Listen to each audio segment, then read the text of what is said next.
விஜயோட வருகை இந்த அதாவது இந்த பாசிச சக்திகளுக்கு துணையாக போய் விடுமோ? ஏடிஎம்கே எடுத்துக்கிட்ட ஏடிஎம்கே எல்லா எம்எல்ஏ மேலேயும் வழக்கு இருக்கா? ஊழல் வழக்கு இருக்கா?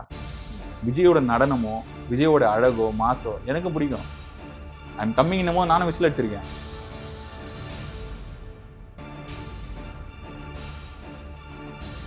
ஜெயலலிதா சொல்றாங்க, ஜெயலலிதா படத்தின் பின்புலத்துல இருந்து வந்திருக்காங்க. ஜெயலலிதா சொல்றாங்க இந்த லேடியா மோடியான்னு பாத்துருவோன்றாங்க. சாதி ஒழியாமல் இந்த தமிழ் தேசியம் என்பது ஒன்றை கட்டமைக்கவே முடியாது. எப்படி முடியும்? நான் நாடார் தமிழன் சொல்லுவான், நான் கோனார் தமிழன் சொல்லுவான்.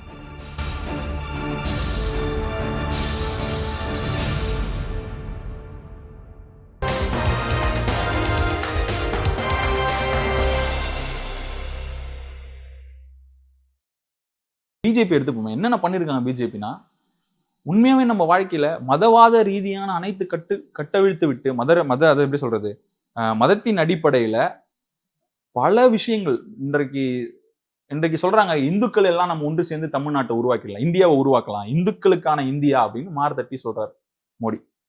நான் கேட்கிறேன், சரி இந்துக்களின் இந்தியா, சரி நாங்க ஏத்துக்கிறோம்பா, எல்லாரையும் கோயிலுக்குள்ள விட்டுருவியா? முத கேள்வி, எல்லாரையும் கோயிலுக்குள்ள விட்டுறியா? அனைத்து சமூகத்தினரும் அர்ச்சகராகலாம் அப்படின்ற ஒரு திட்டம் தமிழ்நாட்டில் அனௌன்ஸ் பண்றாங்க. பெண்கள் அர்ச்சகராகலாம் அப்படின்ற ஒரு திட்டத்தை திராவிட சித்தாந்தம் கொள்கைகள் உள்ள பல கட்சிகள், அதிமுகவும் திமுகவும் சரி, இதற்கான விஷயங்களை செய்திருக்கு. அப்படின்னும் போது இதை ஏற்றுக்கொள்ளுமா பிஜேபி? டிக்ளேர் பண்ணிட்டு வர சொல்லுங்க, டிக்ளேர் பண்ண சொல்லுங்க. நான் எல்லாரும் இந்துப்பா, இந்தியாவில் எல்லாரும் இந்து, ஓகே குட் சூப்பர். எல்லோரையும் கோயிலுக்குள்ள விடுவியா? எல்லோரும் கடவுள், என் கடவுள் நான் தொட்டு என்னால வழிபட முடியுமா? நான் பார்க்க முடியுமா? கருவறைக்குள்ள விடுவியா? இப்ப இருக்குல்ல, இந்த ஐடியாலஜிக்களை உடைக்கணும்ன்றதுக்காக தான் திராவிட சித்தாந்தம் இருக்கு. நீ மத ரீதியாக இந்த நாட்டை கட்டமைக்க வேண்டும் என்று நீ யோசிக்கிற, உன்னை அடிச்சு நொறுக்கணுன்றதுக்காக தான் திராவிட இயக்கங்களுடைய இத்தனை காலமான அம்பேத்கரோட திராவிட சித்தாந்தத்தின் உள்ள நீட்சி. பெரியார் நம்ம சொல்லலாம், அம்பேத்கர் தமிழ்நாட்டுக்கு வந்ததே இல்லையே அப்படின்னு சொல்லலாம். சித்தாந்தங்கள், மார்க்ஸ் இந்த இந்தியாவுக்கு வந்திருக்காரா? மார்க்ஸ் வந்து இங்க ஏதாவது அரசியல் புரட்சி செஞ்சாரா? ஆனா மார்க்ஸுக்கு நேற்று சிலை திறக்கிறாங்க. ஏன் தமிழ்நாட்டுக்குள்ள மார்க்ஸுக்கு சிலை திறப்பதற்கான அவசியம் என்ன இருக்கு? ஐடியாலஜி. இப்ப ஐடியாலஜின்றதுதான் ஆர்எஸ்எஸ்க்கு ஒரு ஐடியாலஜி இருக்குல்ல, அதை பேஸ் பண்ணி பிஜேபி ஒர்க் பண்ணுது. இன்னைக்கு ஏடிஎம்கே சாப்பிட்டுச்சு, இட்ஸ் ஆல்மோஸ்ட் க்ளோஸ் இல்லையா? Almost close. கூட்டணியே இன்னைக்கு பிஜேபிக்கு இதுல பேசுறாங்க. அப்போ விஜயோடைய வருகை இந்த சித்தாந்தத்திற்கும் மனிதனுடைய வாழ்க்கையை சார்ந்து சிந்திக்கின்ற ஒரு ஐடியாலஜிக்கும், நான் திரும்பவும் ஐடியாலஜின்றது எதுக்கு சொல்ல வரேன்னா, அது திமுக மட்டும் தான் நான் சொல்ல மாட்டேன். இந்த ஐடியாலஜிகள் எல்லாம் இருக்கிற பல்வேறு இயக்கங்கள் இருக்கலாம், பல்வேறு கட்சிகள் இருக்கும். நான் ஐடியாலஜிக்குமான சண்டை, பேய்க்கு சண்டைன்றோம்ல, அந்த மாதிரி இது ஒரு ஐடியாலஜிக்குமான சண்டை. ஆர்எஸ்எஸ் ஐடியாலஜிக்கும் திராவிட சித்தாந்தங்களுக்குமான ஐடியாலஜிகளுக்கும், இது பண்பாடு, நாகரிகம், கலாச்சாரத்தை அடிப்படையாக கொண்ட ஒரு சித்தாந்தம், ஒரு கோட்பாடு, ஒரு கொள்கை. இது முழுக்க முழுக்க மதவாதத்தையும் சாதியவாதத்தையும், உங்களுக்கு இன்னும் சொன்னோம்னா பெண் அடிமைத்துவம், சாதிய பாகுபாடு, ஆணவ படுகொலைகளை எதிர்த்து பிஜேபி இது வரைக்கும் பேசிய ஒரு காணொலியை கூட உங்களால காட்ட முடியாது. கொஞ்ச நாட்களுக்கு முன்னாடி ஒரு கிறிஸ்தவ பாதிரியாரின் வாயில சாணி எடுத்து பூசுற ஒரு கேவலமான ஒரு மத ரீதியான அரசியலை செய்து கொண்டிருக்கிறது பிஜேபி. அப்போ விஜய் இங்க ஸ்டாண்ட் எடுக்கணும்ல, ஒரு நல்ல தலைவன்னா ஸ்டாண்ட் இருக்கணும். ஆமா ஸ்டாண்ட், என் ஸ்டாண்ட் கரூர்ல இதான் என் ஸ்டாண்ட். ஆமா திமுக தான் பண்ணதுன்னா அந்த ஸ்டாண்டை நீ டிக்ளேர் பண்ணும். கேஸ் போட்டியா? அப்போ விஜயோட வருகை இந்த பாசிச சக்திகளுக்கு துணையாக போய் விடுமோ? நான் பிஜேபி தான் விஜய் இயக்குறாருன்னு நான் சொல்ல மாட்டேன். விஜய் தனி மனிதனா வந்திருக்கலாம், என்ன வேணா இருந்திருக்கலாம். நான் அப்படி சொல்லி ஒருத்தருடைய அரசியலை நான் கொச்சப்படுத்த முடியாதுல்ல. அப்போ விஜய் எதற்காக வேணும்னாலும் வந்திருக்கலாம். ஆனா விஜயுடைய வருகை இந்த சமூகத்துல என்ன மாற்றத்தை ஏற்படுத்து போகுது அப்படின்றது கண்கூடா நம்ம பாக்குறோம்ல. ஒருவேளை ஏடிஎம்கே ஜெயிச்சிருச்சு, ஏடிஎம்கேன்னு சொன்னது தப்பு. ஒருவேளை பிஜேபி தலைமையில இருக்கிற இந்த கட்சி ஜெயிச்சிருச்சு அப்படின்னா என்ன நடக்கும்ன்றது, கல்வி மும்மொழி கொள்கையை ஏற்றுக்கொள்ளவில்லை என்று சொன்னால் உனக்கு பணமே தரமாட்டேன் இன்ன வரைக்கும் நிக்கிறான். 2000 கோடி இங்க அதை எப்படி நம்ம எடுத்துக்க முடியும்? எப்படி நம்ம ஈஸியா அதை கடந்து போயிட முடியும்? அப்ப எப்படி ஒரு தமிழ்நாட்டில் இருக்கின்ற திராவிட சித்தாந்தங்களால் ஆளப்பட்ட இத்தனை மனிதர்கள் எப்படி மீண்டும் பிஜேபிக்கு ஓட்டு போடுவதற்கு தயாராக இருப்பார்கள் என்பதுல ஒரு கேள்விக்குறி இருக்குல்ல. அப்படி போறவங்களை நம்ம என்ன நினைக்கணும்ன்றதுக்கு ஒரு கேள்விக்குறி இருக்குல்ல. அங்க மதம் தான். அப்ப விஜயோட வருகை இந்த 2 பேருக்கும் மிகப்பெரிய பாதிப்பை ஏற்படுத்துது. அது பாசிசத்திற்கு சப்போர்ட்டா போயிடுச்சு அப்படின்னா நம்மளுடைய வாழ்க்கையை தீர்மானிக்கக்கூடிய சக்தியாக உருவெடுத்து விட்டால் நம்மளுடைய அடுத்த 5 வருடங்களோ அடுத்த தலைமுறையினரோ எப்படி அதை வாழ போறாங்கன்றதுல ஒரு பெரிய கொஸ்டின் மார்க்ஸ் இருக்கு. ஸோ அதான் பார்க்குறேன். இப்போ தேர்தல் நெருங்கிட்டு இருக்க சூழல்ல உங்கள கூட இருக்கிற சக மனிதர்களோ இல்ல நீங்க ஒரு இளைஞரா இருக்கனால உங்க கூட இருக்க இளைஞர்கள் அவங்களுக்கு எல்லாம் புரிதல் எந்த மாதிரி இருந்துட்டு இருக்கு? ஏன்னா இப்போ இந்த தாவேகா அப்படிங்கிற ஒரு கட்சி வந்தனால அது பயங்கரமான ஒரு பிளவை ஏற்படுத்திட்டு தான் இருக்கு. அது நம்ம பாக்குறோம், டே டு டே லைஃப்ல நம்ம பார்க்க தான் செய்யறோம். சோ அந்த விதத்துல எப்படி இருக்கு இளைஞர்கள் மத்தியில?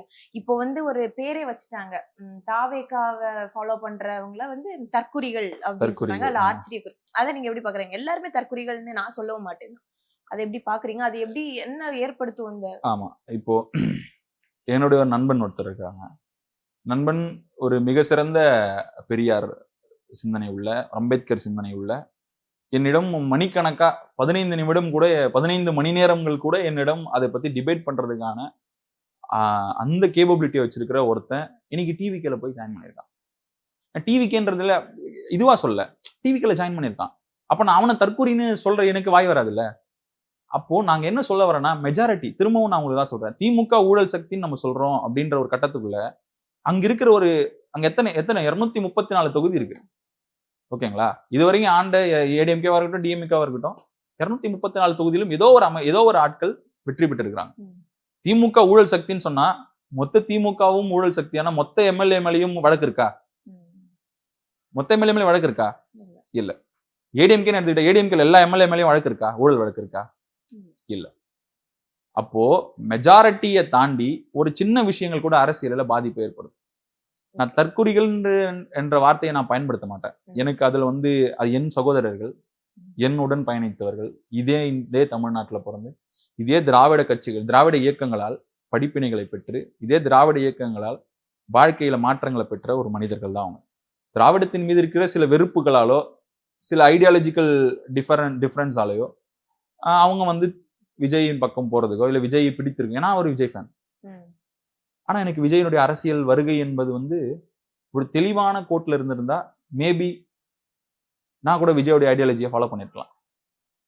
அது ஒரு தெளிவான கோட்ல இல்லை. எனக்கு திராவிடத்தை எல்லாத்தையும் ஏற்றுக்கொள்ள முடியுமானா முடியாது.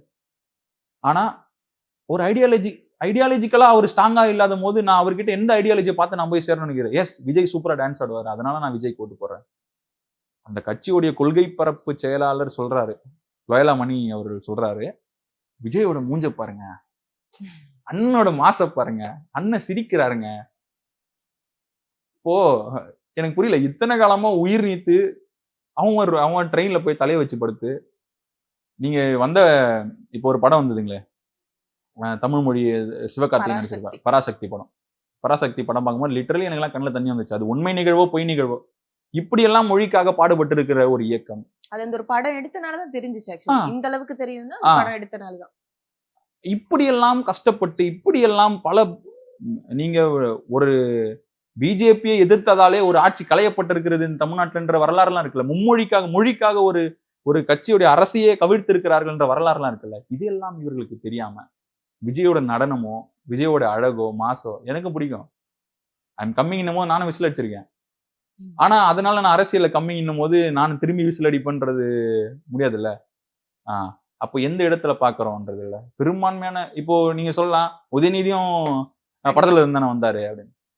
ஆமா, உதயநிதி நடிகர் ஏற்றுக்கொள்கிறேன், விஜய் நடிகர் ஏற்றுக்கொள்கிறேன். நான் அரசியல் வரக்கூடாதுன்னு சொல்லி எந்த ஐடியாலஜிக்கல்ல வரோம்? உதயநிதி வந்த உடனே ஒரு வார்த்தை சொல்றாரு, சனாதனத்தை வேறு இருப்பேன்னு சொல்றாரு. விஜயால டிக்ளேர் பண்ண முடியுமா?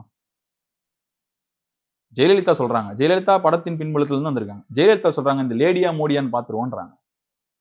அவங்க இருக்கும்போது ஆட்சியில் இருக்கும் ஐடியாலஜிக்கா ஃபைட் பண்ணாங்க. அவங்க ஒரு இந்து கடவுளை வழிபடுகின்ற வழிமுறையில் வைத்திருந்த ஒரு முதலமைச்சர். புரியுதுங்களா? அவங்க அவங்க அவங்க அவங்க உண்மையாவே அவங்க ஒரு இந்து சார்ந்த ஒரு மத ரீதியான ஒரு பற்று உள்ள ஒரு முதலமைச்சர் அவங்க. ஆனா மோடியை எதிர்க்க வேண்டிய தேவை என்ன?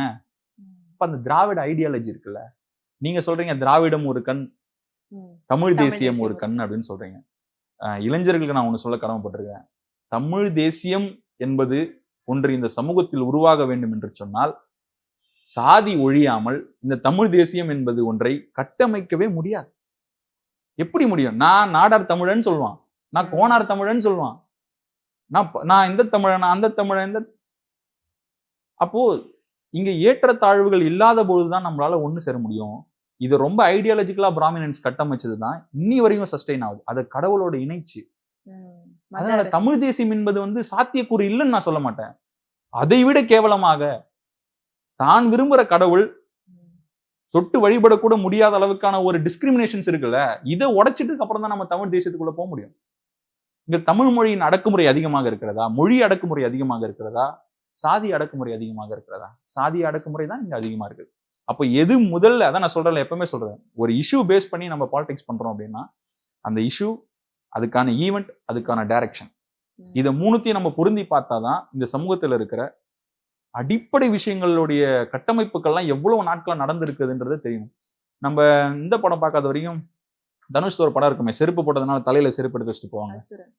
அசுரன் படம் பார்க்காத வரையும் இந்த தலைமுறைக்கு தெரியுமா செருப்பு போடுறது எவ்வளவு பெரிய காலங்களுக்கு பிறகு நமக்கு கிடைச்சதுன்றது தெரியுமா? இருக்குல்ல. பெண்கள் இன்னைக்கு ஈஸியா எங்க புருஷனை கூட எனக்கு பிடிக்காது, எனக்கு விஜய் தான் பிடிக்கும் அப்படின்னு ஒரு பாப்பா மாநாட்டுல பேசுறாங்க. அப்போ அந்த பாப்பாக்கு தெரியுமா இன்னைக்கு நீ மைக்கு பிடிச்சி பேசுற அளவுக்கு இந்த சமூகத்துக்குள்ள வெளியில எடுத்துட்டு வந்தது இந்த திராவிட சித்தாந்தங்கள் இருக்கிற தலைவர்கள்னு நம்மளுக்கு தெரியுமா? அல்லது அம்பேத்கருடைய சட்டங்கள்னு தெரியுமா அவங்களுக்கு? ஆனா அவங்களுக்கு தெரிஞ்சதெல்லாம் விஜய் விஜய் விஜய். அப்போ அவங்களுக்கு என்ன நடந்திருக்கிறது, சமூகத்துல என்ன மாற்றம் ஏற்பட்டு இருக்கிறது அப்படின்றத ஐடியாலஜிக்கல் பூர்வமா நம்ம அவங்களுக்கு எக்ஸ்பிளைன் பண்ணதுக்கு அப்புறம், ஏன் நான் திராவிட சித்தாந்தத்தை ஏற்றுக்கொள்கிறேன், ஏன் நான் தமிழ் தேசிய சித்தாந்தத்தை ஏற்றுக்கொள்கிறேன் என்ற புரிதலை கொடுத்ததற்கு பிறகு நீங்கள் அவர்களை அரசியல் படுத்தியிருந்தால் கண்டிப்பாக தற்குறிகளாக உங்களை யாருமே முன்மொழிக்க மாட்டாங்க. நான் இது வரைக்கும் தற்குறிகள்னு சொல்ல மாட்டேன். என் சகோதரர்கள் அந்த புரிதலோடு இருந்திருந்தால் இந்த அரசியலுடைய இந்த தொடர்ச்சி என்பது, அல்லது இந்த அரசியலுடைய இவர்கள் ஏற்படுத்திய தாக்கம் என்று சொல்கிறார்கள், அந்த தாக்கம் என்பது மிகவும் பெரிதாக இருந்திருக்கும். எம்ஜிஆர் அண்ணாவோடு கம்பேர் பண்ற அளவுக்கான தாக்கத்தை இவர்களுடைய ஐடியாலஜிக்கல் ஏற்படுத்தியிருக்கா அப்படின்றது ஒரு கொஸ்டின் மார்க் தான். இப்போ 2026 தேர்தல்ல வேட்பாளரை பார்த்து ஓட்டு போடணும்னு நினைக்கிறீங்களா, இல்ல கட்சியை பார்த்து ஓட்டு போடணும்னு நினைக்கிறீங்களா இந்த மக்கள், இளைஞர்கள்? நல்ல கேள்வி இது. நான் இப்ப திராவிடத்தை ஏத்துக்கிறேன், திராவிட திமுகவையோ அதிமுகவை ஏத்துக்கிறேன், ஆனால் அங்க இருக்கிற எம்எல்ஏக்கள் ஊழல்வாதிகளாக இருந்தாலும் சரி,